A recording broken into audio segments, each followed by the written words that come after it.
I think it is fair to say that we are currently facing an existential threat to congressional power and through it to our constitutional order itself. In the last month and a half, right, we have seen an administration that claims that notwithstanding the clear text of appropriation statutes, that it has the right to impound funds without making even the pretense of a compliance with the Impoundment Control Act. Now, this may sound sort of minor and technical, and Professor Metzger is going to talk, I think, more about impoundment in a minute. But the point I want to make here is simply that what impoundment actually is a claim that the executive doesn't have to comply with statutory law, right? Appropriation statutes are statutes, right? They are law.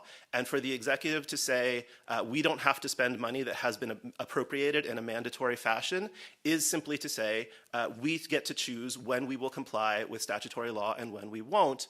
That's a power that the 17th century Stuart monarchs referred to as the dispensing power. They were, as many of you know, forcibly driven from office not once but twice over the course of that century.